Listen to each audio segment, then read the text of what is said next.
परिवर्तन करायचं आहे आणि खाली वाढदिवसाच्या शुभेच्छा. आपला फोटो कुठं आला पाहिजे. मग UPSCचा निकाल लागला, 3 पोरी 1 पोरग पहिलं आलं, त्यांनी कुठं कोणाला त्यांचा फोटो पाठवला नाही.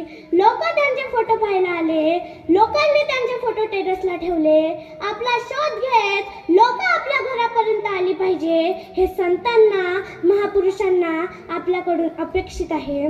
काय म्हणते, आपल्या लेकरांसोबत वेळ घाला, त्यासाठी तुमच्या दोघा नवरा बायकोत प्रेम पाहिजे, पण वांदे आपलेच आहे.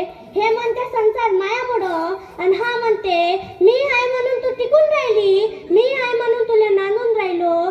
त्यासाठी तुमच्या दोघात चांगलं प्रेम पाहिजे. बायकोचं काही चुकलं तर नवऱ्यानं ऍडजस्ट केलं पाहिजे, आणि नवऱ्याचं काही चुकलं तर बायकोनं गप बसला पाहिजे. बायकोनं कधी चांगली साडी घातली तर नवऱ्यानं म्हटलं पाहिजे तू खूप सुंदर दिसून राहिली.